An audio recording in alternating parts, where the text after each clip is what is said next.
현재 태국 관광업이 충격적인 방향으로 흘러가고 있습니다. 태국에서 중국인들이 자리를 잡고 심지어는 중국인들은 태국 정부에 돈을 바치기 때문에 헌법 위에 존재한다는 말이 나오고 있는데요.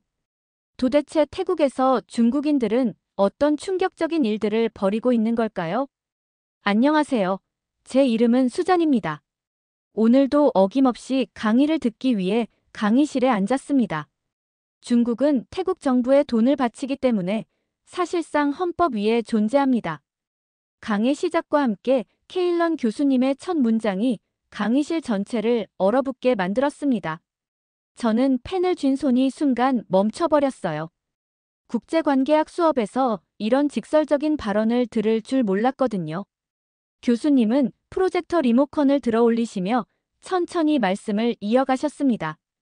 여러분, 태국에서 최근 적발된 중국인 불법 투어 사건을 아시나요? 이것은 단순한 관광 위반이 아닙니다. 스크린에 뉴스 영상이 떠올랐어요. 태국 경찰들이 고급 SUV를 둘러싸고 있는 장면이었습니다. 차에서 내리는 사람들은 모두 중국인 관광객들이었고 그들을 안내하는 가이드 역시 유창한 중국어를 구사하고 있었어요. 저들은 관광객이 아닙니다. 이권을 지닌 투자자이자 때로는 비공식 외교관입니다. 교수님은 마우스를 클릭하시며 다음 화면을 보여주셨습니다. QR코드로 예약하는 장면, 현지 태국인들이 전혀 개입하지 않는 완전히 폐쇄된 관광 시스템이 펼쳐졌어요. 보세요. 이들의 여행은 출발부터 귀국까지 모든 과정이 중국 플랫폼을 통해 이루어집니다. 숙소 예약, 식당 선택, 쇼핑, 심지어 교통편까지 모두 중국어로 중국 시스템으로 진행되죠. 저는 노트에 급하게 적기 시작했어요. 폐쇄형 관광 시스템, 현지 경제 배제. 이것이 왜 문제가 되는지 아직 이해하지 못하는 학생들이 있는 것 같군요. 그렇다면 다른 사례들을 살펴보겠습니다. 새로운 슬라이드가 나타났습니다. 필리핀이라는 제목 아래 마닐라 외곽의 거대한 건물 사진이 보였어요. 필리핀 마닐라 외곽에 있는 중국인 전용 카지노 복합단지입니다. 이곳에서는 필리핀 법이 아닌 중국 내부 규정이 우선적으로 적용됩니다. 필리핀 정부가 규제를 가하려 하자 어떤 일이 벌어졌을까요? 중국 정부가 직접 나서서 항의했습니다. 그 결과 필리핀의 현지법이 사실상 무력화되었어요. 주권국가의 법보다 외국 정부의 압력이 더 강하게 작용한 겁니다. 이 말을 들은 순간 등골이 서늘해졌어요. 한 나라의 법이 다른 나라 사람들에게는 적용되지 않는다는 게 말이 되나요? 또 다른 예를 보겠습니다. 교수님은 계속해서 다음 슬라이드를 넘기셨어요. 라오스라는 제목이 나타났습니다. 라오스의 경제특구에 진출한 중국 기업들입니다. 이곳에서는 라오스 통화인 킵 대신 중국 위안화가 더 널리 유통됩니다. 중국인들이 현지 경찰이나 세무당국보다 우선적인 대우를 받는 상황이 일상화되었어요. 라오스에서 라오스 돈보다 중국 돈이 더 힘이 세다니 이게 정말 가능한 일인가요? 학생 여러분이 놀라는 것도 당연합니다. 하지만 이것이 현재 동남아시아에서 벌어지고 있는 현실입니다. 그리고 태국도 지금 정확히 같은 길을 걷고 있어요. 교수님은 처음 태국 뉴스 화면으로 다시 돌아가셨습니다. 중국인 관광객들이 태국 경찰 앞에서도 당당한 모습, 통역을 통해 우리는 중국 정부 허가를 받았다고 주장하는 장면이 나왔습니다. 보세요. 이들은 태국법을 위반했음에도 불구하고 전혀 위축되지 않습니다. 왜일까요? 자신들 뒤에 중국 정부가 있다는 것을 알고 있기 때문입니다.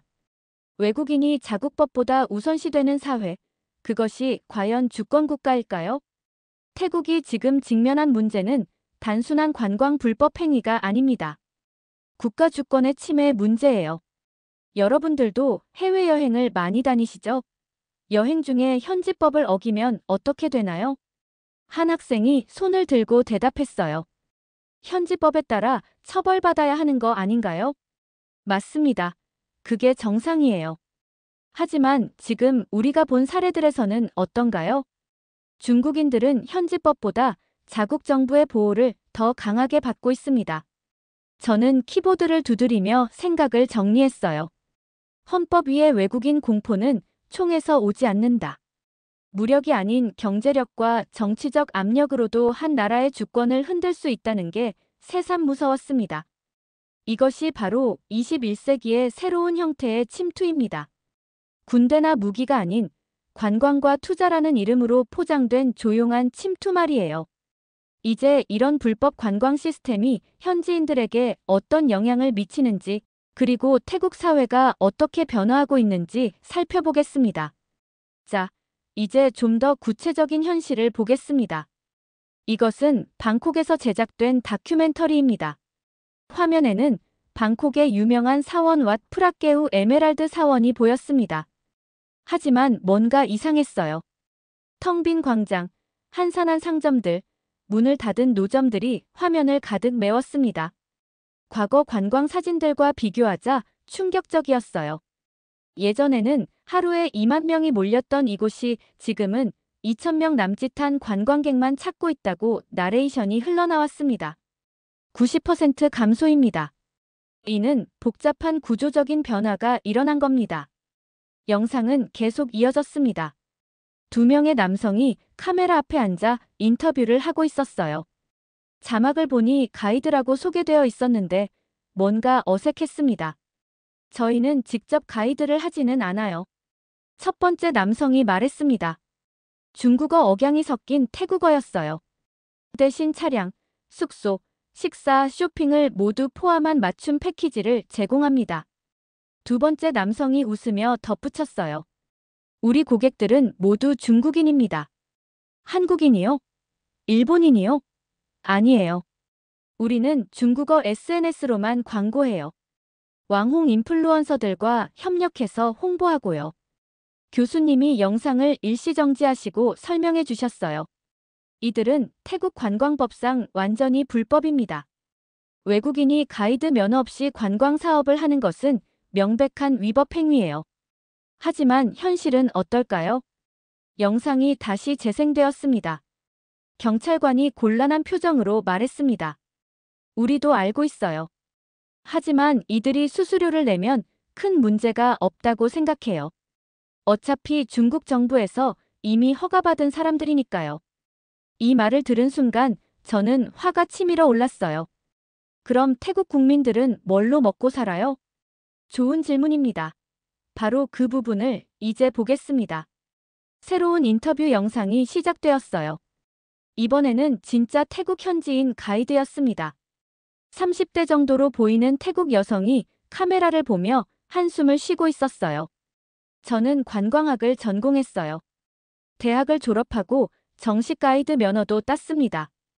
5년 동안 열심히 일했죠. 하지만 점점 일자리가 사라지기 시작했어요. 갑자기 나타난 중국인들이 모든 걸 가져갔어요. 그들은 등록도 안 했어요. 세금도 안 내고 면허도 없어요. 하지만 경찰은 그들을 건드리지 않아요. 교수님이 영상을 끄시고 저희를 둘러보셨어요. 여러분, 이것이 바로 구조적 불평등입니다. 같은 일을 하지만 한쪽은 법을 지켜야 하고 다른 쪽은 법 위에서 보호받는 상황이에요. 교수님, 왜 태국 정부는 이걸 그냥 두는 거예요? 경제적 압박 때문입니다. 중국은 태국의 최대 교역 파트너예요. 관광뿐만 아니라 투자, 인프라 건설까지 모든 분야에서 중국에 의존하고 있습니다. 숫자들이 화면에 나타났어요. 중국의 태국 투자 규모, 교역량, 관광객 수 모든 지표에서 중국이 압도적이었습니다. 태국 정부 입장에서는 딜레마예요. 중국인들의 불법 관광 활동을 단속하면 중국 정부가 경제 보복을 할 수 있거든요. 실제로 2017년에 한국이 사드 배치로 중국 관광객이 급감했던 것을 기억하시나요? 하지만 차이점이 있어요. 한국은 그 상황을 극복하고 관광 산업을 다각화했습니다. 반면 태국은 더욱 중국에 의존하게 되었어요. 이것이 바로 선택적 관광의 결과입니다. 중국인들은 중국인만을 위한 관광 시스템을 만들었어요. 태국의 문화나 현지인들과는 상호작용하지 않죠. 그런데 가장 아이러니한 건 뭔지 아세요? 이 중국인 불법 가이드들이 태국 정부보다 더 많은 세금을 중국 정부에 내고 있다는 사실입니다. 이 말을 듣고 저는 소름이 돋았어요. 태국 땅에서 태국 자원을 이용해서 돈을 벌지만 그 돈은 중국으로 흘러간다는 뜻이었거든요. 다음으로는 이런 구조가 어떻게 라이브 커머스와 결합되어 더욱 정교한 시스템을 만들어내는지 살펴보겠습니다. 교수님이 새로운 영상을 틀기 시작하셨어요.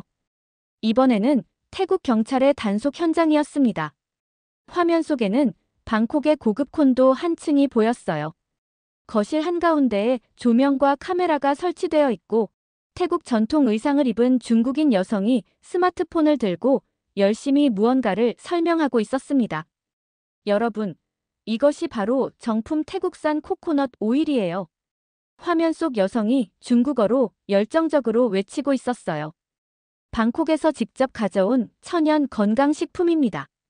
그녀 주변에는 온갖 제품들이 진열되어 있었어요. 화장품, 건강식품, 전통 의약품까지 모든 포장지에는 태국어가 쓰여 있었습니다. 이 인플루언서의 하루 매출이 얼마인지 아세요? 교수님이 놀라운 숫자를 공개하셨어요. 300만 바트입니다. 약 1억 2천만 원이에요. 하지만 문제는 여기서부터입니다. 이 제품들이 진짜 태국산일까요? 영상이 계속되면서 경찰들이 제품들을 조사하는 장면이 나왔습니다. 한 경찰관이 화장품 상자를 뒤집어서 바코드를 확인하고 있었어요. 가짜입니다. 가짜 태국산 건강제품, 가짜 천연 화장품, 심지어 이름만 태국어로 바꾼 중국산 제품들이에요. 이들이 중요하게 생각하는 건 제품의 품질이 아닙니다. 스토리텔링이에요. 태국에서 직접, 현지에서 방송, 정품 보장 같은 말들로 소비자들을 현혹하는 거죠. 태국이 이런 불법 라이브 커머스에 타깃이 된 이유가 있어요. 규제가 약하고 플랫폼 통제가 허술하기 때문입니다. 침투하기 가장 좋은 환경이죠. 교수님, 그렇다면 반대되는 사례도 있나요? 좋은 질문이에요. 대표적인 나라로 한국이 있습니다. 한국은 플랫폼 자체에 정품 인증, 공식 입점, 정부 협업 시스템이 구축되어 있습니다. 불법 유통이 적발되면 판매자뿐만 아니라 브랜드와 플랫폼까지 모두 벌금을 내야 해요.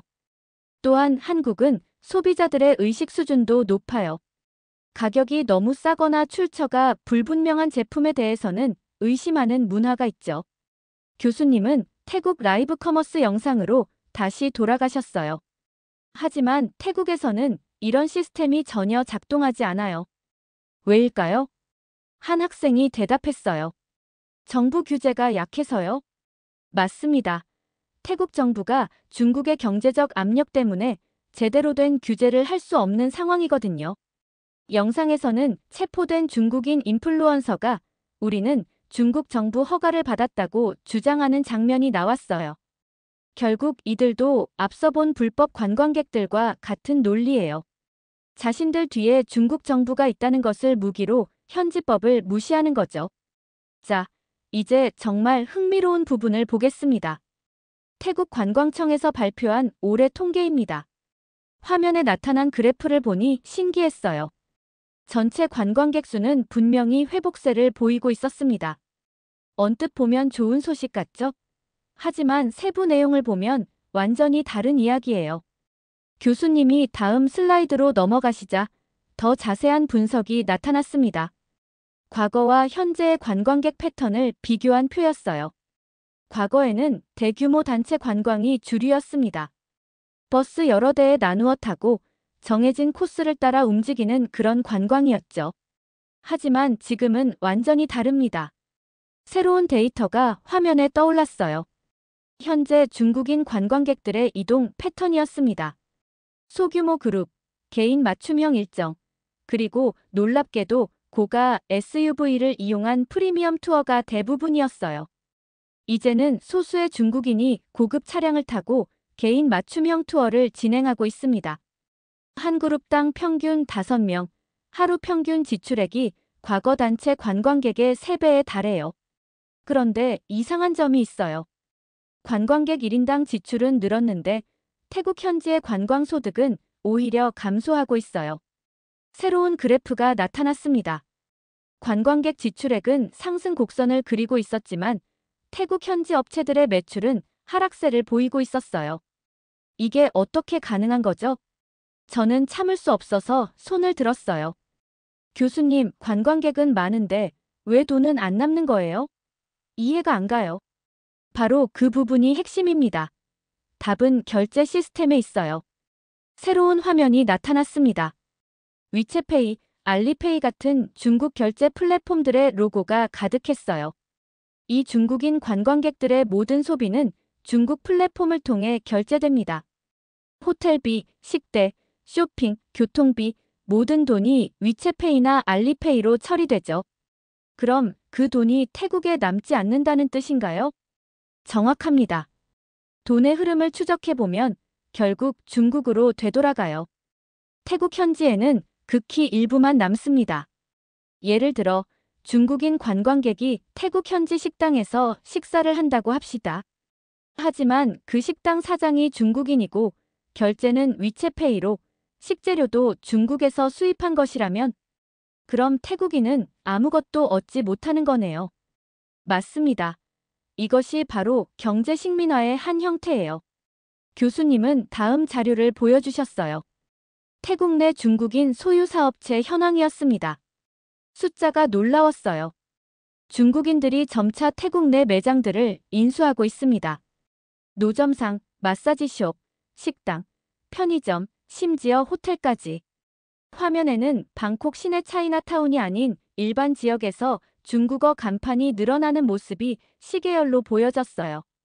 해가 갈수록 중국어 간판이 기하급수적으로 증가하고 있었습니다.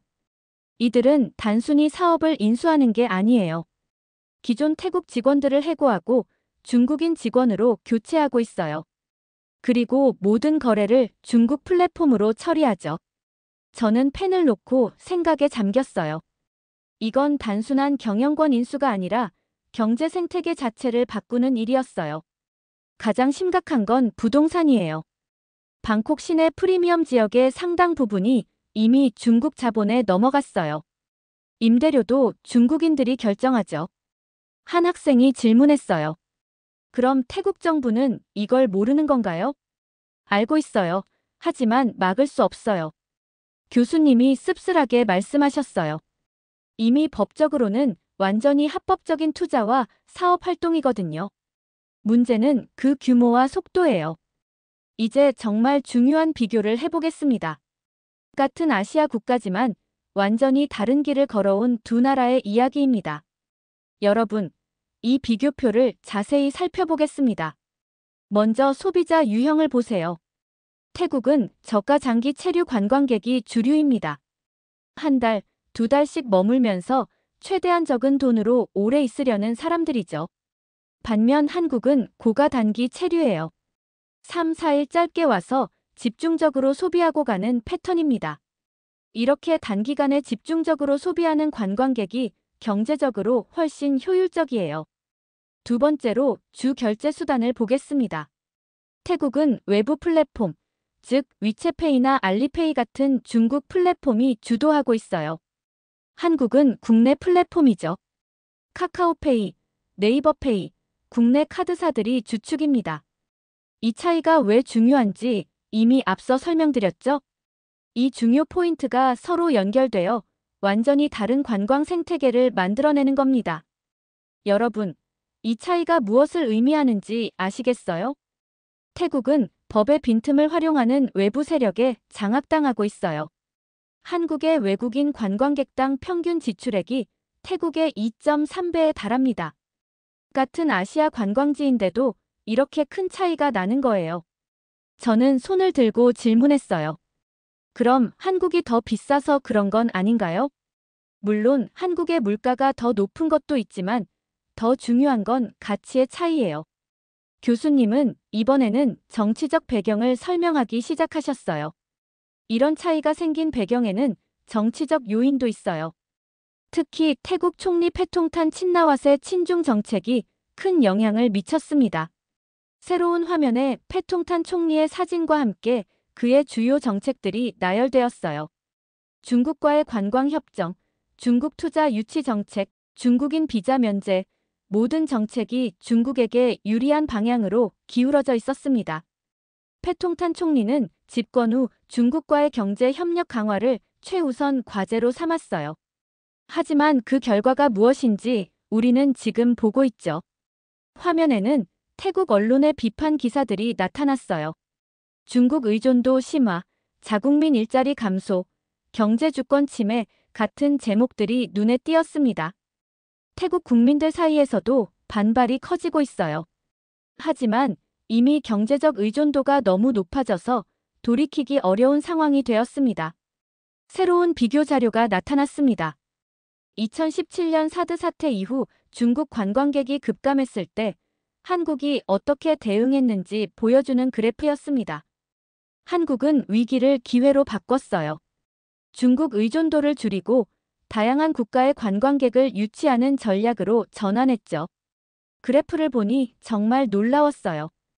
2017년 이후 한국을 방문하는 관광객의 국가별 비율이 훨씬 다양해졌습니다.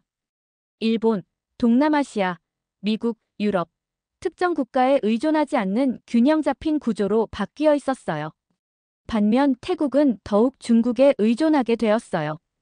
패통탄 정부의 친중 정책으로 인해 중국 의존도가 70%를 넘어섰습니다. 이것이 바로 경제적 식민지화의 완성 단계입니다. 태국은 이제 중국의 눈치를 보지 않고는 어떤 정책도 펼칠 수 없는 상황이 되었어요. 저는 노트에 중요한 깨달음을 적었어요. 국부의 흘러내림 효과가 아니라 흘러나감 효과가 발생하는 태국의 현실. 한국이 K브랜드로 성공할 수 있었던 이유도 여기에 있어요.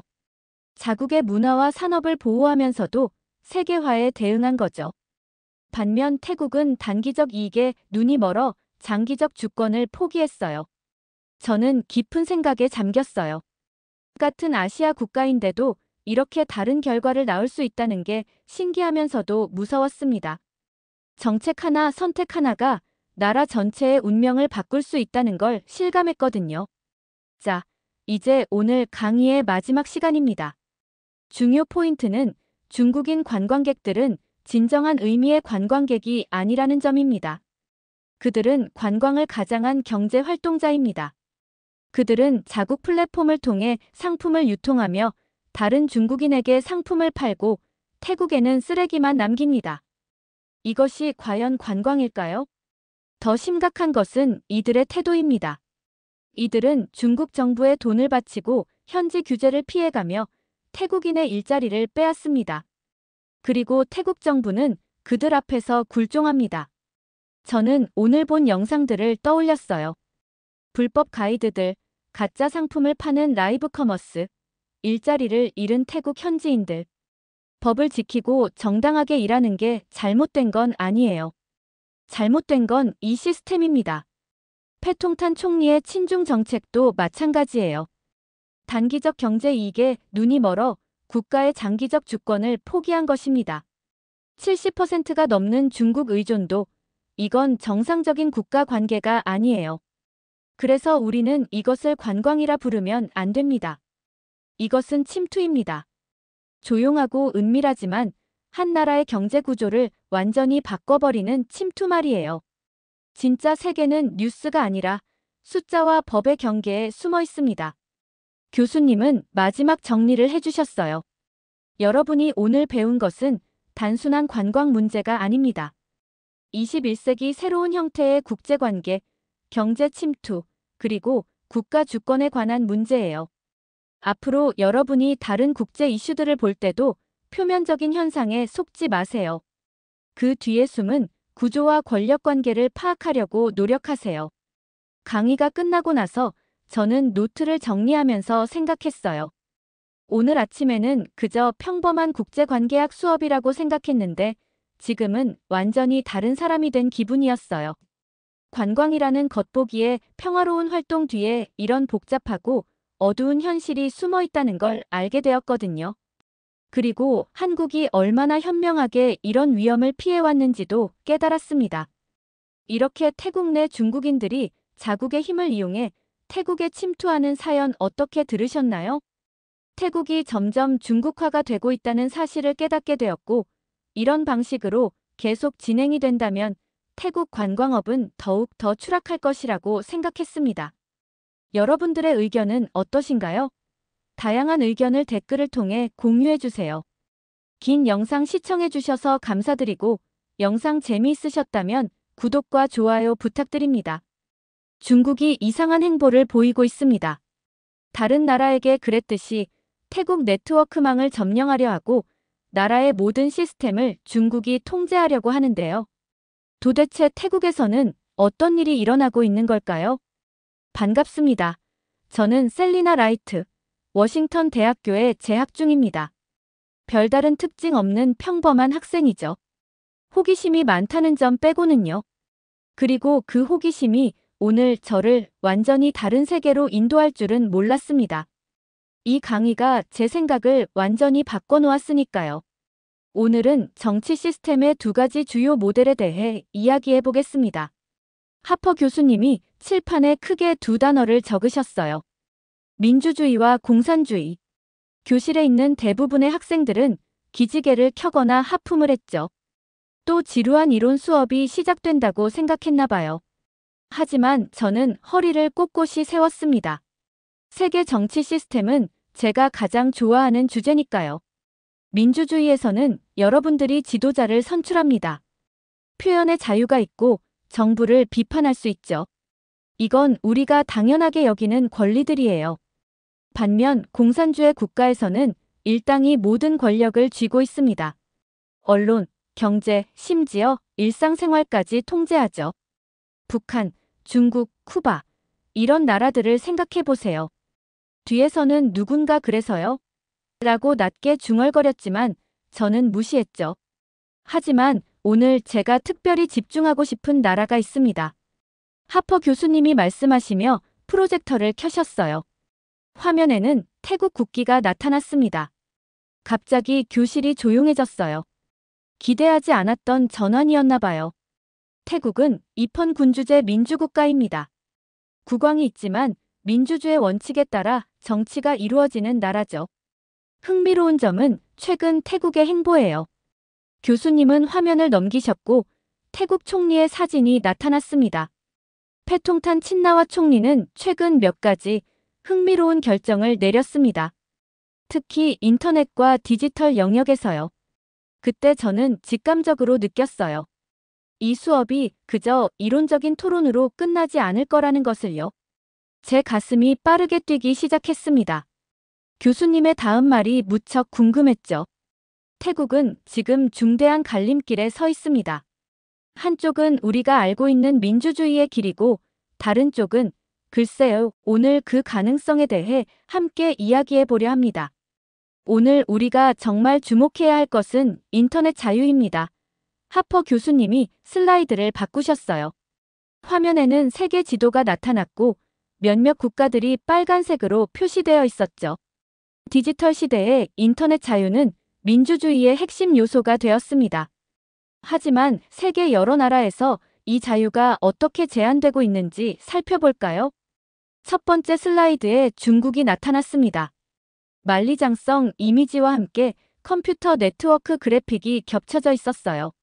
중국의 만리방화벽 그레이트 파이어월은 세계에서 가장 정교한 인터넷 검열 시스템입니다. 여러분이 일상적으로 사용하는 구글, 유튜브, 페이스북, 인스타그램을 모두 차단하고 있죠. 대신 정부가 감시할 수 있는 자국 서비스만 사용하도록 강요합니다. 옆자리의 학생이 작게 탄식했어요. 유튜브 없이 어떻게 살아요? 라고 속삭였죠. 저도 그 생각에 소름이 돋았습니다. 매일 사용하는 것들이 갑자기 사라진다면요? 북한은 더 극단적입니다.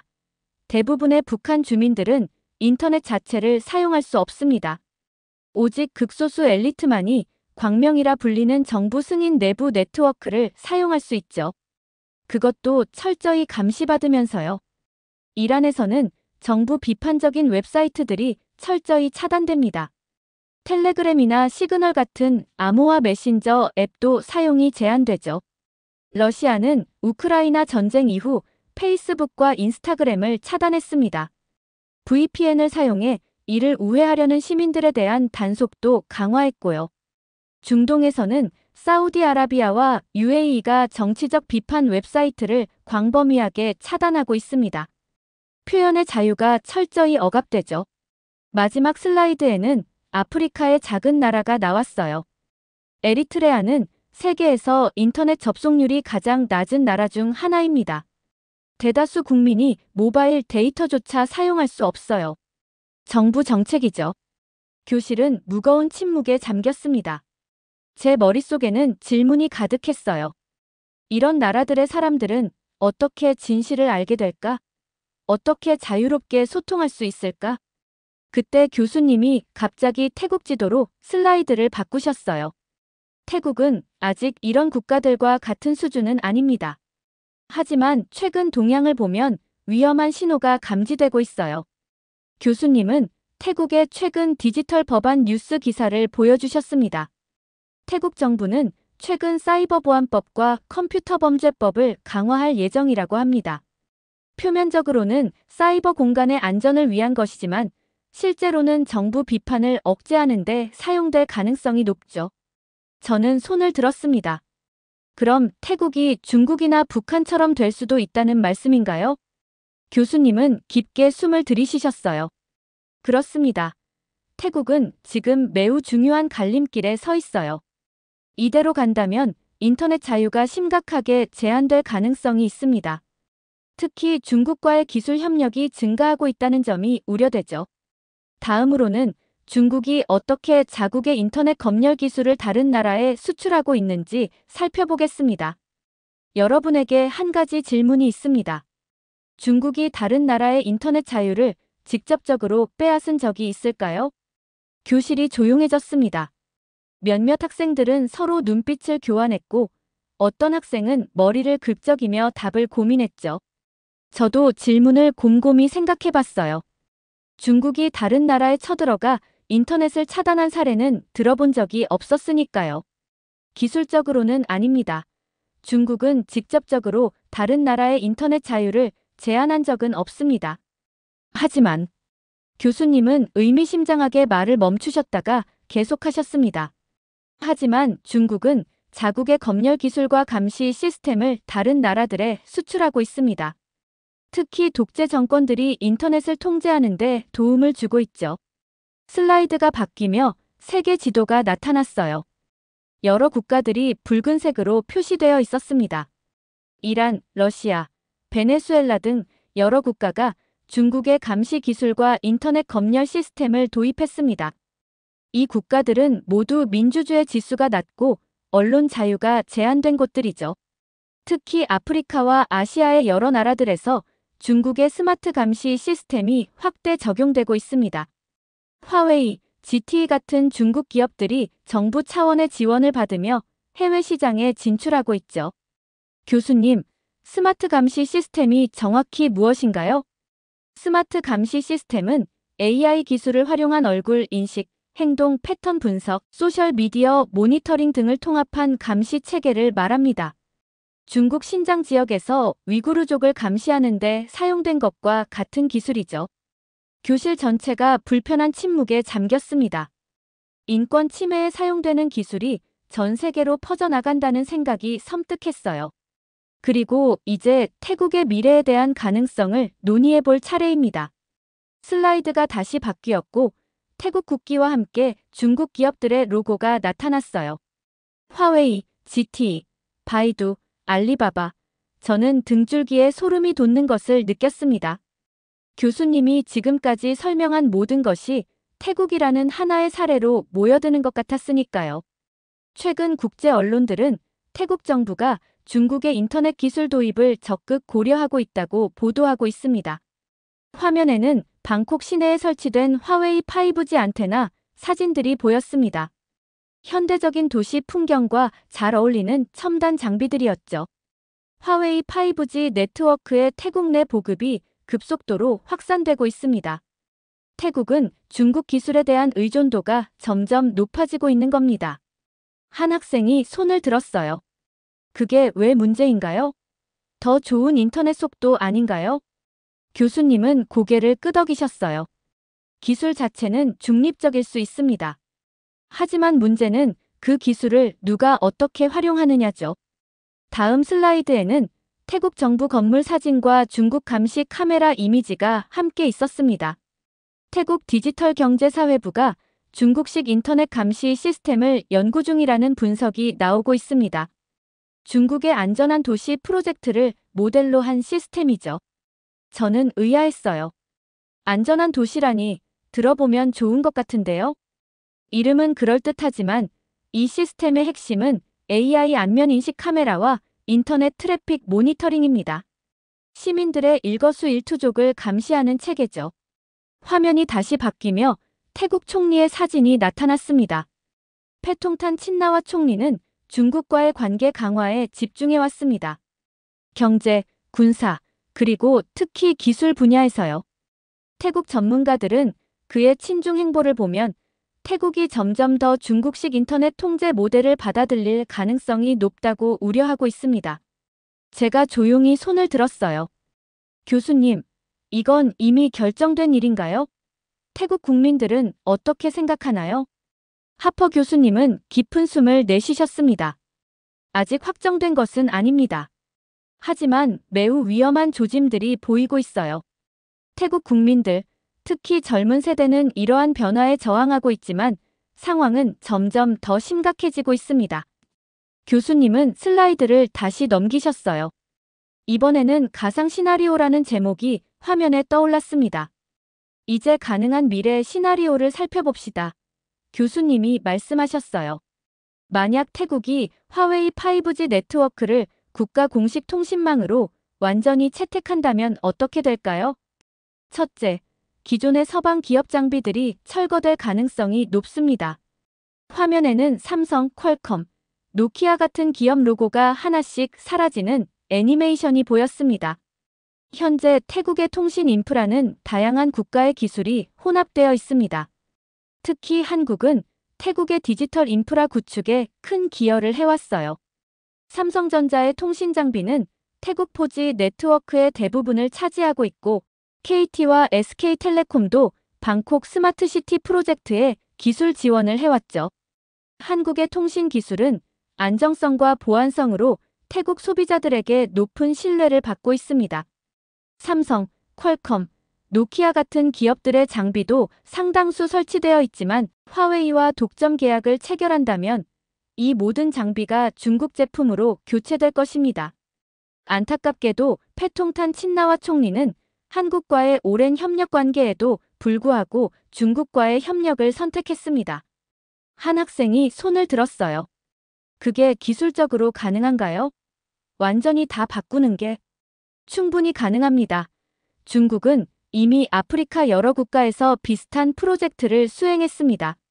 그리고 그들은 매우 경쟁력 있는 가격과 빠른 설치 속도를 제공하죠.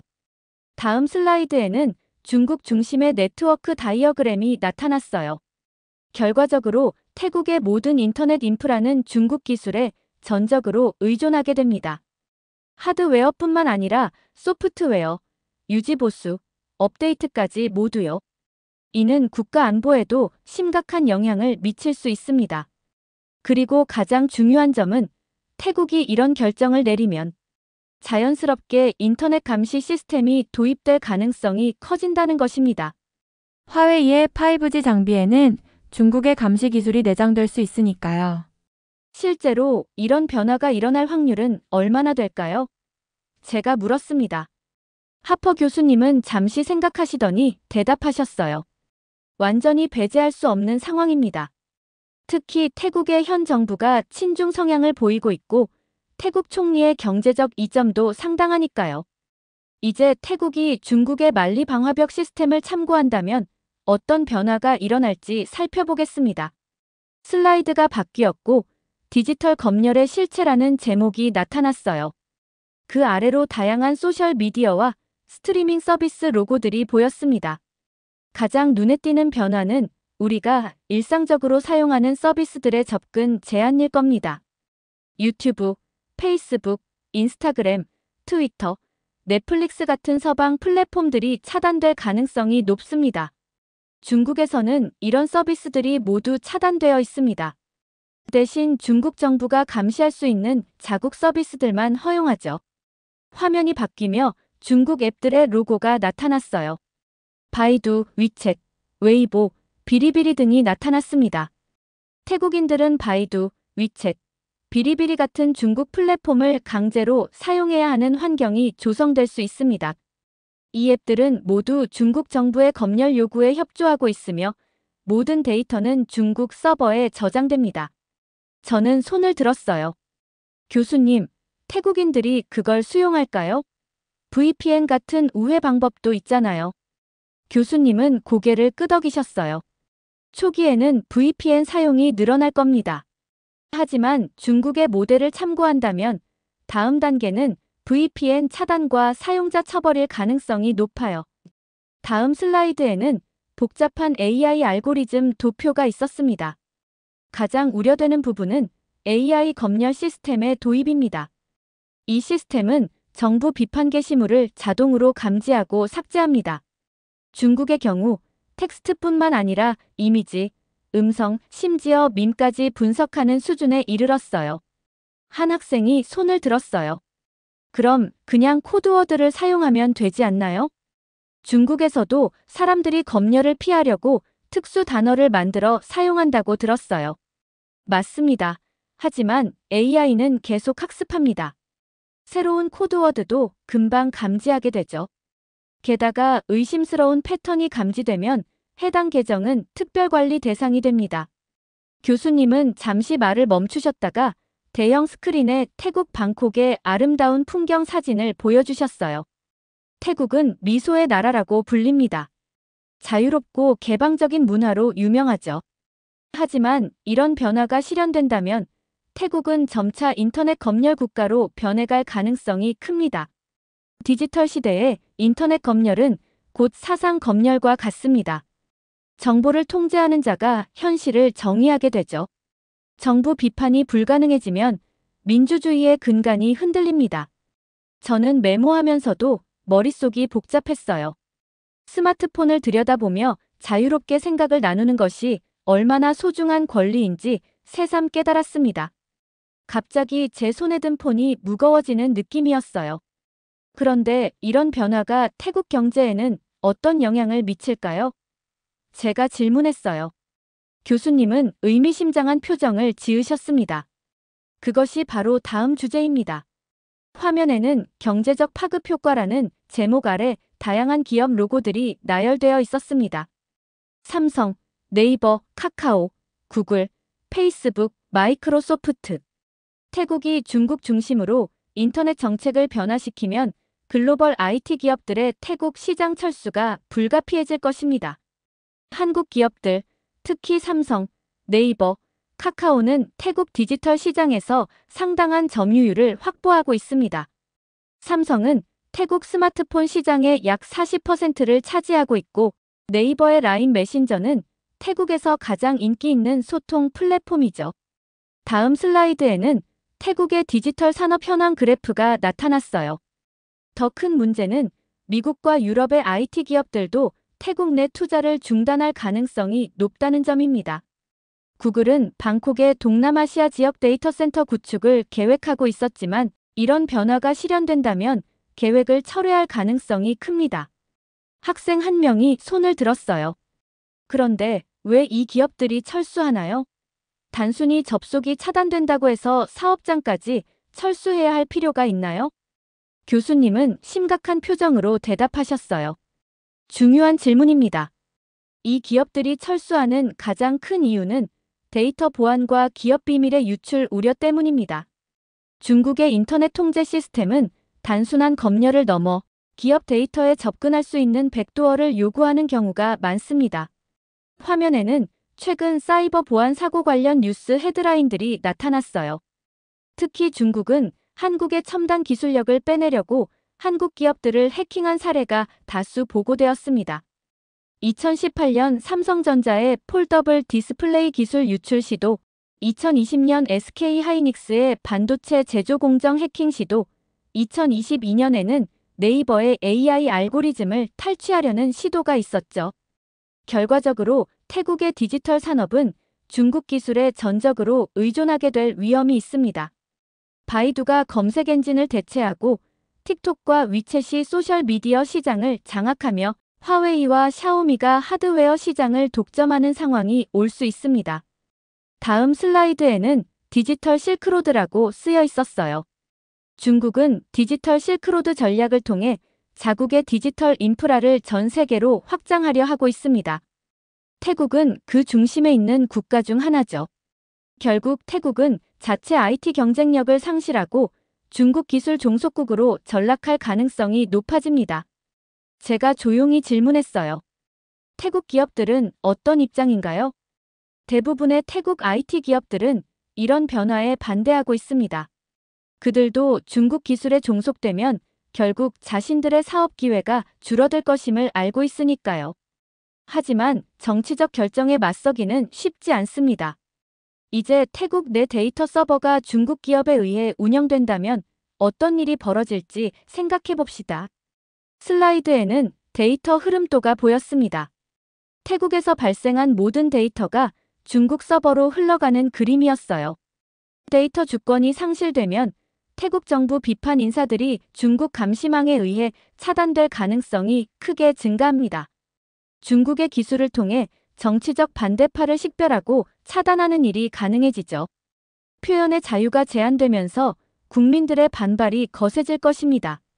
특히 디지털 네이티브인 젊은 층을 중심으로 반중 저항 운동이 발생할 가능성이 높아요.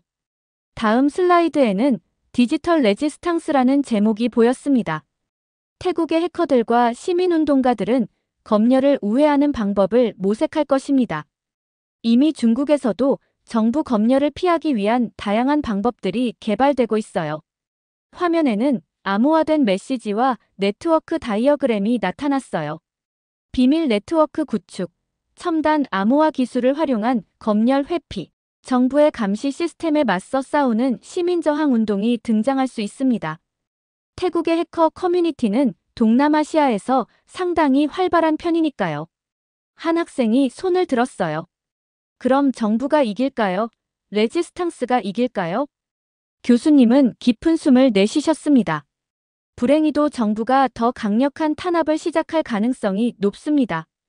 중국의 사례를 보면 정부 비판 활동가들에 대한 체포와 구금이 증가했고 더 정교한 감시 시스템이 도입되었습니다. 태국도 비슷한 길을 걸을 수 있어요. 이제 태국의 미래가 어떻게 전개될지 세 가지 가능한 시나리오를 살펴보겠습니다. 슬라이드에는 태국의 세 가지 미래라는 제목이 나타났습니다. 첫 번째 시나리오는 완전 종속입니다. 태국이 중국의 디지털 식민지가 되어 인터넷 자유가 완전히 사라지는 경우죠. 정부 감시는 강화되고 반대 세력은 철저히 탄압될 가능성이 있습니다. 저는 그 시나리오를 상상하며 몸이 떨렸어요. 디지털 감옥 같은 세상이 실제로 존재한다니 믿기 어려웠습니다. 두 번째 시나리오는 위기 반전입니다. 태국 내 반중 정서가 커지면서 정부가 중국식 검열을 철회할 가능성이 있습니다. 서방과 다시 협력하려는 움직임이 나타날 수도 있고요. 교실 분위기가 조금 희망적으로 바뀌는 것 같았어요. 마지막 시나리오는 디지털 레지스탕스입니다. 해커들과 시민운동가들이 정부의 검열 시스템을 우회하는 네트워크를 구축할 가능성이 있습니다. 자유를 되찾기 위한 디지털 저항 운동이 본격적으로 시작될 수 있죠. 교수님은 잠시 슬라이드를 끄고 교실 전체를 둘러보셨어요. 태국이 반드시 이렇게 된다는 것은 아닙니다. 하지만 이런 방향으로 나아갈 가능성이 있다면 우리는 어떻게 해야 할까요? 저는 손을 들었습니다. 우리가 할 수 있는 일이 있을까요? 다른 나라의 일인데. 하퍼 교수님은 미소를 지으셨어요. 인터넷은 국경이 없습니다. 디지털 세계에서는 우리 모두가 연결되어 있죠. 한 나라의 인터넷 자유가 제한되면 그것은 결국 전 세계 디지털 환경에 영향을 미칩니다. 수업 종료 벨이 울렸지만 아무도 자리에서 일어나지 않았어요. 모두가 교수님의 마지막 말을 기다리는 것 같았습니다. 여러분, 우리가 당연하게 여기는 자유는 언제나 지켜야 하는 것입니다. 오늘 이 이야기를 통해 그것을 기억하셨으면 합니다. 강의실을 나오면서 저는 스마트폰을 꺼내 소셜미디어에 자유롭게 의견을 남겼습니다. 누구의 검열도 없이, 누구의 감시도 없이 말이죠. 그 순간 제가 얼마나 행운아인지 깨달았어요.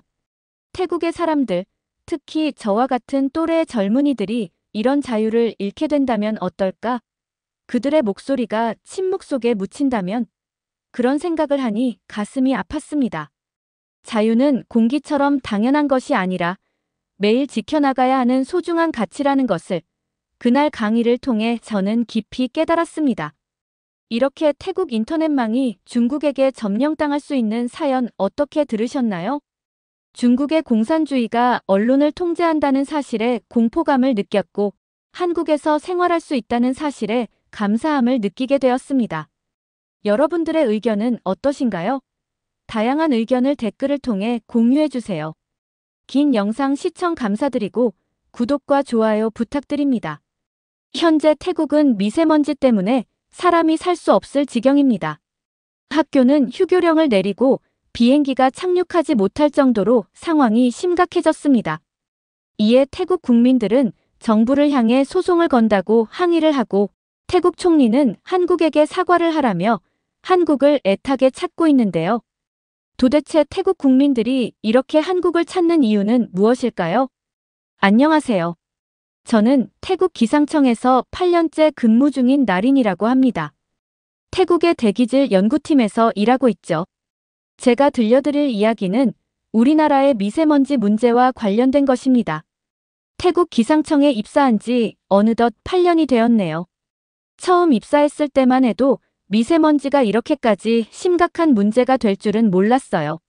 매년 1월부터 4월까지는 특히 심각한데 올해는 그 수준이 최악이었죠. 제가 일하는 방콕 사무실 창 밖을 보면 고층 빌딩들이 뿌연 스모그에 가려 희미하게 보일 때가 많아요. 특히 아침에 출근할 때면 마스크를 쓰고 있어도 목이 따갑고 눈이 따끔거리죠. 병원에는 호흡기 질환으로 고생하는 환자들이 매일같이 늘어나고 있어요. 우리 연구팀에서 분석한 바로는 태국의 미세먼지 문제가 이렇게 심각해진 데에는 여러 가지 원인이 있습니다. 가장 큰 문제는 북부 지역의 농업 관행이에요. 농부들이 수확 후 남은 농작물을 소각하는 벌목 후 소각 방식을 아직도 많이 사용하고 있거든요. 특히 건기에는 이런 불씨가 쉽게 번져 산불로 이어지기도 해요. 방콕 같은 대도시의 교통체증도 심각한 문제입니다. 매일 아침 저녁으로 도로는 차들로 가득 차고 특히 노후된 디젤 차량들이 내뿜는 매연은 대기오염을 더욱 악화시키고 있어요. 산업단지에서 발생하는 공장 매연도 무시할 수 없는 수준이죠. 최근에는 기후 조건도 우리를 더욱 힘들게 하고 있어요. 건기에는 바람이 거의 불지 않아 대기가 정체되는 현상이 자주 발생하거든요. 그러다 보니 미세먼지가 공중에 머물러 있는 시간이 길어져서 대기질이 더욱 나빠지는 악순환이 계속되고 있습니다. 우리 기상청의 측정 결과를 보면 특히 충격적이에요.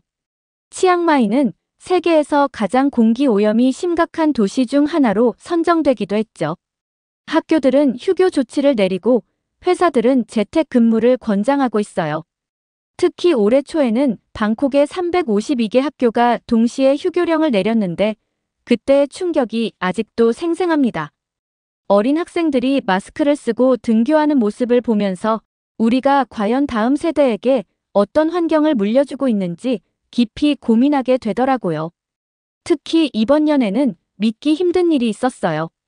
수완나품 국제공항에서 착륙을 시도하던 여러 항공기들이 시정거리 확보가 불가능해 착륙을 포기하고 다른 공항으로 회항해야 했죠. 저는 그날 기상청에서 밤샘 근무를 하고 있었는데 활주로 가시거리가 100m도 되지 않았어요. 특히 기억에 남는 건 싱가포르에서 오는 항공기였는데 3번이나 착륙을 시도하다가 결국 말레이시아 쿠알라룸푸르 공항으로 회항했다는 소식을 들었죠. 승객들 중에는 노약자와 어린이들도 있었을 텐데 생각만 해도 아찔했어요. 그날 이후로 태국의 대기오염 문제가 항공 안전까지 위협하는 수준이 되었다는 것을 실감했습니다. 더 충격적인 건 지난주 일요일에 있었던 일이에요. 홍콩에서 출발한 대형 여객기가 방콕 착륙을 시도하다 활주로를 이탈할 뻔한 아찔한 상황이 벌어졌거든요.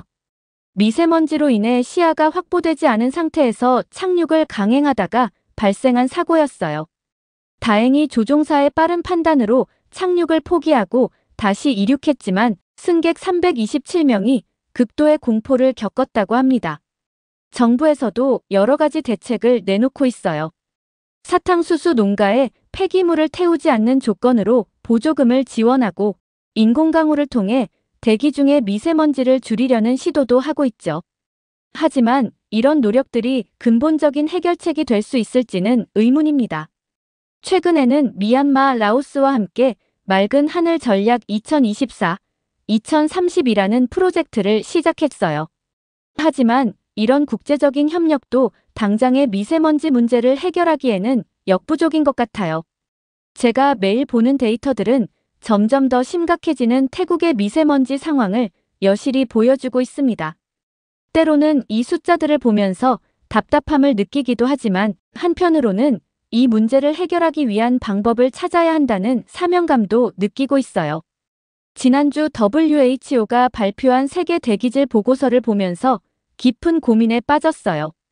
전 세계적으로 미세먼지 문제가 심각해지고 있는데 특히 아시아 지역이 가장 위험한 수준이더군요.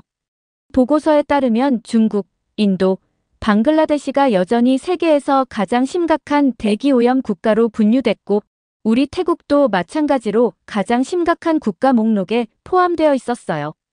하지만 그 중에서 한 나라가 특별히 눈에 띄었어요. 바로 대한민국이었죠. 한국은 중국과 가장 가까운 나라 중 하나임에도 불구하고 지속적인 대기질 개선을 이뤄냈더라고요. WHO는 특히 한국의 체계적인 미세먼지 관리 시스템과 시민들의 적극적인 참여를 높이 평가했어요. 실제 데이터를 보니 더욱 놀라웠어요. 한국은 지난 10년간 꾸준히 대기질이 개선되어 왔고 특히 수도권 지역의 미세먼지 농도가 현저히 감소했다고 해요. 같은 기간 우리 태국을 포함한 다른 아시아 국가들의 상황은 오히려 악화된 것과 대조적이었죠. 제가 특히 관심 깊게 보고 있는 것이 한국의 미세먼지 대응 시스템입니다. 한국은 전국에 미세먼지 측정소를 촘촘히 설치하고 실시간으로 데이터를 수집해 분석하고 있어요. 그리고 이 정보를 즉시 국민들에게 전달하는 시스템을 구축했죠.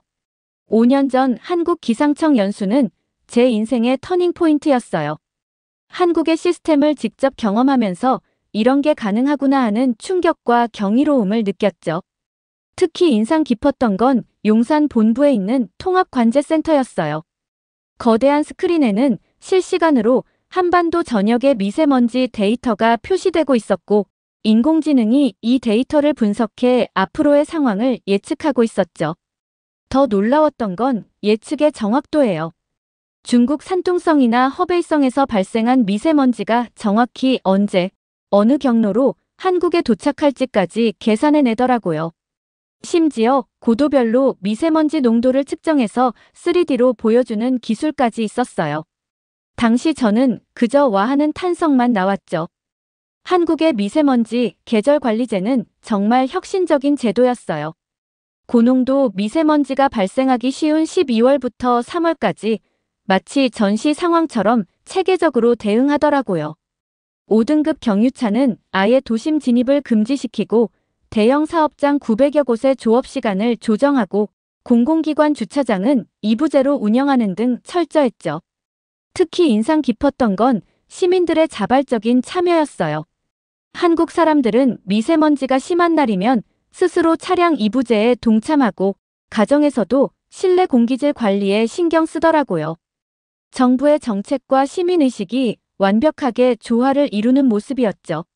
그래서 2년 전 한국이 우리 태국에 도움의 손길을 내밀었을 때 얼마나 기뻤는지 몰라요. 방콕과 치앙마이에 설치된 스마트 미세먼지 측정소는 한국의 최신 기술이 적용된 것이었어요. 센서 하나가 무려 38가지 항목을 동시에 측정할 수 있는 놀라운 장비였죠. 작년 1월의 치앙마이 사태는 잊을 수 없어요. 한국의 AI 예보 시스템이 미세먼지 주의보를 발령했고 우리는 즉시 주민 대피 계획을 실행했죠. 당시 PM2.5 수치가 무려 500 마이크로그램까지 치솟을 거라는 예측이었는데 정확히 들어맞았어요. 다른 시스템이었다면 몇천 명의 시민들이 위험에 노출될 뻔했죠. 한국은 클린로드 시스템이라는 획기적인 도로 물청소 시스템도 전수해졌어요. 도로 중앙 분리대에 설치된 노즐에서 미세한 물방울을 분사해 도로의 미세먼지를 잡아주는 시스템이었죠. 방콕 시내 주요 도로에 설치했더니 미세먼지가 무려 40%나 감소하는 놀라운 효과를 보였어요. 방콕 클린 에어 위크 행사는 정말 대성공이었죠. 한국의 전문가들이 직접 방문해서 가정에서 실천할 수 있는 미세먼지 대응법을 알려주셨는데 시민들의 호응이 엄청났어요. 특히 창문 필터 설치법이나 공기청정기 관리법 같은 실용적인 팁들이 인기가 많았죠. 누군가 왜 하필 한국이냐고 물어본 적이 있어요. 저는 이렇게 대답했죠. 한국은 우리와 비슷한 아픔을 겪었지만 그것을 완벽하게 극복해낸 나라예요. 게다가 그들은 자신들의 성공을 아낌없이 나누어주는 진정한 친구이기도 하죠. 하지만 이런 희망적인 상황도 오래가지 못했어요. 태국 내 반한 감정이 걷잡을 수 없이 커지면서 한국인 전문가들을 향한 위협이 시작된 거죠. 처음에는 SNS상의 악성 댓글이었는데 점점 심각해져서 길거리에서 한국인들을 향해 물병을 던지거나 폭언을 하는 사건들이 발생했어요. 특히 충격적이었던 사건이 있었어요. 치앙마이 미세먼지 관제센터에서 근무하던 한국인 전문가 3분이 퇴근길에 폭행을 당했죠. 다행히 큰 부상은 없었지만 이 사건 이후로 한국 대사관에서 체류 한국인들에게 긴급 귀국 권고를 내렸어요. 결국 우리 기상청에서 함께 일하던 한국인 전문가들도 모두 한국으로 돌아가야 했어요. 마지막 날 그분들이 저에게 시스템 운영 매뉴얼을 건네주면서 하신 말씀이 아직도 귓가에 맴돌아요. 나린 씨, 우리가 없어도 잘할 수 있을 거예요. 하지만 정말 도움이 필요하다면 언제든 연락해주세요. 그분들이 떠난 뒤 우리는 심각한 문제에 직면했어요. AI 기반 예측 시스템은 주기적인 업데이트가 필요한데 그걸 할 수 있는 전문가가 없어진 거죠. 치앙마이의 미세먼지 측정소 10곳 중 4곳은 이미 오작동을 일으키고 있고 방콕의 클린로드 시스템도 제대로 된 유지 보수를 받지 못해 성능이 크게 떨어졌어요. 그나마 우리에게 희망이 되어주었던 것은 한국 기업들의 공기청정기였어요. 특히 LG전자의 퓨리케어와 삼성전자의 제품들은 정말 뛰어난 성능을 보여줬죠. 저희 기상청 사무실에도 LG 퓨리케어 공기청정기가 설치되어 있었는데 미세먼지가 심한 날에도 실내 공기질을 완벽하게 관리해 주었어요. 태국의 주요 병원들도 한국 공기청정기를 적극적으로 도입했었죠. 방콕의 대형 병원들은 병실마다 LG 퓨리케어를 설치했고 환자들의 만족도가 정말 높았어요. 특히 호흡기 질환으로 고생하는 환자들에게는 정말 큰 도움이 되었죠. 호텔업계에서도 한국 공기청정기는 필수품이 되었었어요. 외국인 관광객들이 호텔을 고를 때 한국산 공기청정기 설치 여부를 중요하게 고려했거든요. 실제로 제 동생이 운영하는 작은 게스트하우스에도 LG 휴대용 공기청정기를 구비해뒀는데 투숙객들의 반응이 정말 좋았어요.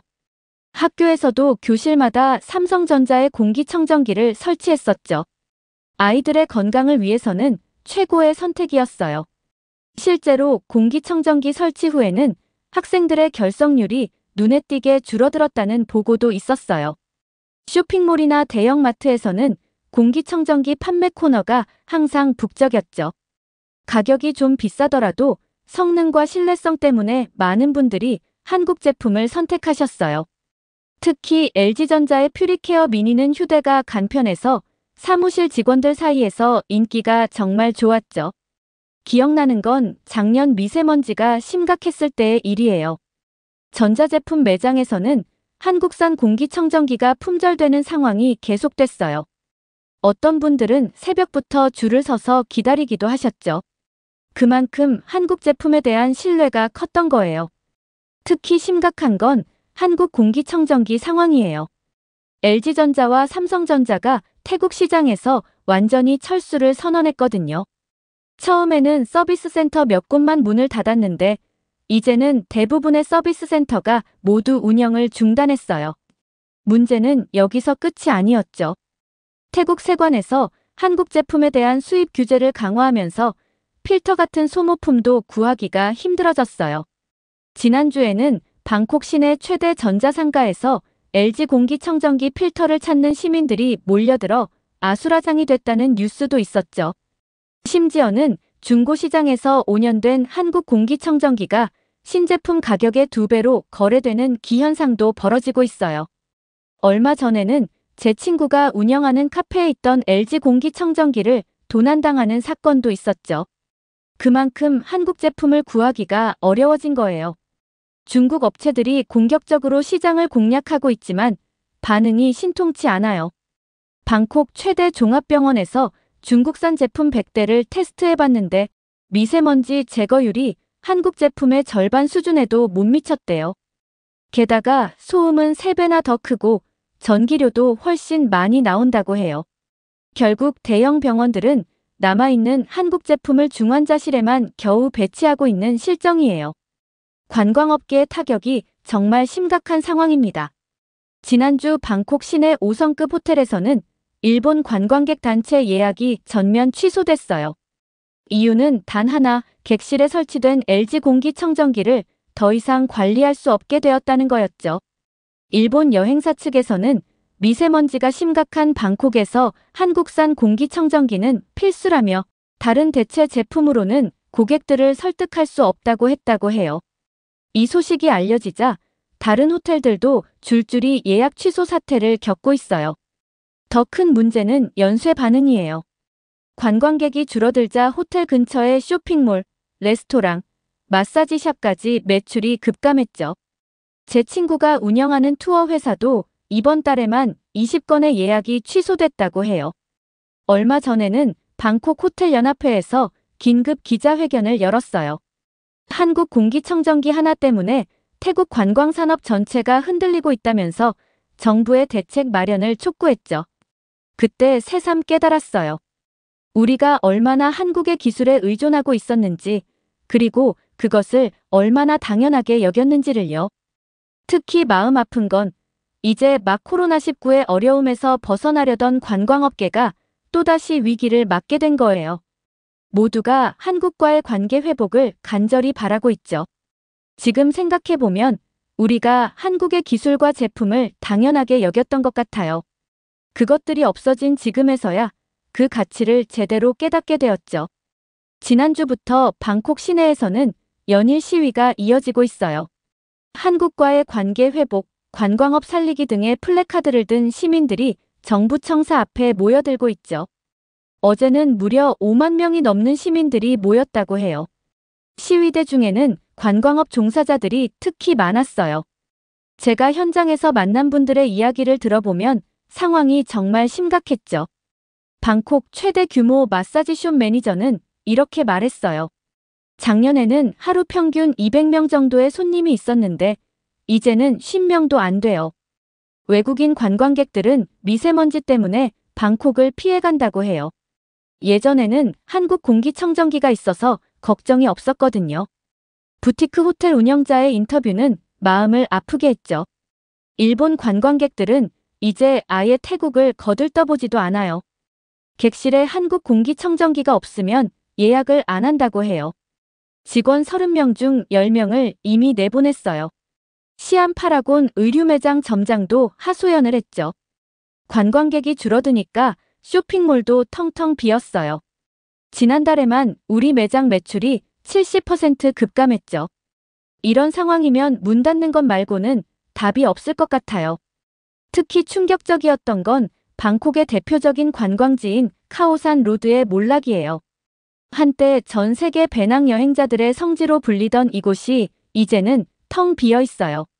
거리 곳곳에 임대 팻말이 걸려 있고 영업을 하는 가게도 손님이 없어 한산하기만 하죠. 태국 정부도 위기감을 느끼고 있어요. 지난주 관광체육부 장관이 긴급 기자회견을 열어 올해 관광객 목표치를 40% 하향 조정한다고 발표했죠. GDP의 20%를 차지하는 관광업이 흔들리면서 태국 경제 전체가 위험에 빠질 수 있다는 우려가 나오고 있어요. 중국어 가이드는 암울한 현실을 말했죠. 작년 이맘때는 중국인 단체 관광객만 하루 세팀을 진행했어요. 근데 요즘은 일주일에 한 팀도 받기 힘들어요. 중국 관광객들도 이제는 미세먼지가 심한 태국을 피한대요. 패통탄 친나와 정부가 내놓은 대책은 솔직히 실망스러워요. 중국산 공기청정기를 대량 도입하겠다는 계획을 발표했지만 호텔업계에서는 즉각 반발했죠. 중국 제품으로는 외국인 관광객들의 신뢰를 얻을 수 없다는 거예요. 5성급 호텔 총지배인은 정부의 대책을 비판하며 말했습니다. 정부가 현실을 전혀 모르는 것 같아요. 우리 호텔 리뷰를 보면 한국 공기청정기가 있어서 안심하고 묵을 수 있었다는 평가가 정말 많았거든요. 그걸 중국산으로 대체한다고? 이건 말도 안 되는 소리죠. 이제는 시위대의 요구도 구체화되고 있어요. 한국과의 관계 정상화, 한국 기업 재유치를 위한 특별법 제정 등을 요구하고 있죠. 특히 관광업계는 한국 대사관 앞에서 사과 시위까지 벌이고 있어요. 태국 상인들은 모두가 입을 모아 얘기하고 있었어요. 우리가 한국의 소중함을 몰랐던 거예요. 이제라도 관계를 회복했으면 해요. 우리 호텔 직원들 월급도 못 주고 있어요. 제발 한국 기업들이 돌아왔으면 좋겠어요. 저는 요즘 매일 아침 기상청으로 출근하면서 마음이 무거워요. 제가 연구하고 측정하는 미세먼지 수치는 날이 갈수록 악화되고 있고 더 이상 그 수치를 정확하게 예측할 수도 없게 되었으니까요.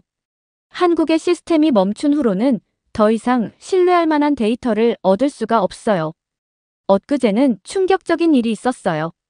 치앙마이에서 갑자기 미세먼지 수치가 급상승했는데 예전처럼 신속한 대처를 하지 못했죠. 한국에 AI 예측 시스템이 있었다면 최소 하루 전에는 경보를 발령할 수 있었을 텐데 많은 시민들이 갑작스러운 미세먼지에 노출됐어요.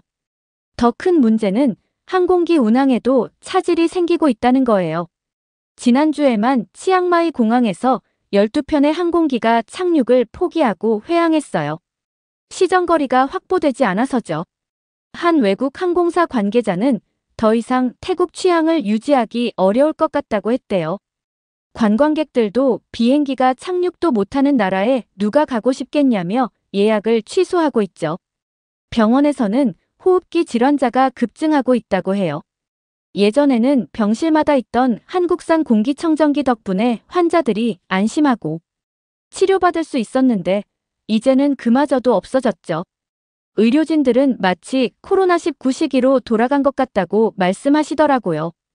이런 상황이 외국 언론에도 보도되면서 태국의 이미지는 더욱 나빠지고 있어요. 위험한 여행지, 항공기도 착륙하기 힘든 나라라는 오명을 얻고 있죠. 관광업계에서는 이대로 가다가는 회복 불능 상태가 될 거라며 걱정하고 있어요. 거리에는 매일같이 시위대가 모이고 있어요. 한국과 화해하자, 우리의 실수를 인정하자는 목소리가 커지고 있죠. 어제는 한 노인분이 저를 붙잡고 이런 말씀을 하셨어요. 나린, 당신이 한국에서 배운 게 있다면 제발 우리를 도와주세요. 그 말씀을 듣는데 눈물이 났어요. 제가 한국 기상청에서 연수받던 때가 생각나요. 그때 한국의 전문가들이 해주신 말씀이 있어요. 기술은 공유할수록 커진다고요. 그들은 자신들의 기술과 노하우를 아낌없이 나눠주었죠. 하지만 우리는 그 소중한 관계를 너무 쉽게 깨트려 버렸어요. 지금 태국의 하늘은 그 어느 때보다 뿌옇고 답답해요. 하지만 이건 단순히 미세먼지 때문만은 아닌 것 같아요. 우리의 어리석음이 만든 결과이기도 하니까요. 우리는 한국이라는 좋은 친구를 잃어버렸고 그들이 우리에게 전해준 희망도 함께 잃어버렸어요. 이제 저는 매일 밤 창밖을 바라보며 생각해요. 언젠가 다시 한국의 전문가들과 함께 일할 수 있을까요? 우리 병원에 다시 한국산 공기청정기가 들어올 수 있을까요? 관광객들로 북적이던 방콕의 거리가 다시 활기를 되찾을 수 있을까요? 태국 기상청의 연구원으로서 그리고 한 사람의 시민으로서 저는 간절히 바라고 있어요. 우리가 저지른 실수를 인정하고 한국과의 관계를 회복할 수 있기를, 그래서 다시 한번 맑은 하늘을 볼 수 있기를 기도하고 있어요. 미세먼지 데이터를 분석하다 보면 숫자 너머에 있는 더 큰 진실이 보여요. 우리는 혼자서는 이 문제를 해결할 수 없다는 것을요. 한국이 보여준 것처럼 진정한 해결책은 기술의 공유와 협력, 그리고 서로에 대한 신뢰에서 시작되는 것 같아요. 이렇게 태국의 미세먼지 때문에 겪는 사건들을 통해 한국의 고마움을 느끼는 사연 어떻게 들으셨나요? 알게 모르게 한국이 세계적으로 도움을 주고 있었던 사실에 대해 자부심을 느끼게 되었고, 한국이 사라지자 이러한 문제들을 해결할 수 없다는 사실에 놀라움을 감추지 못했습니다. 현재 태국은 미세먼지 때문에 큰 문제를 겪고 있는데요. 구독자분들은 태국으로 여행을 가서 이러한 문제를 겪지 않았으면 좋겠다고 생각했습니다. 여러분들의 의견은 어떠신가요? 다양한 의견을 댓글을 통해 공유해주세요. 긴 영상 시청해주셔서 감사드리고, 영상 재미있으셨다면 구독과 좋아요 한 번씩 부탁드립니다.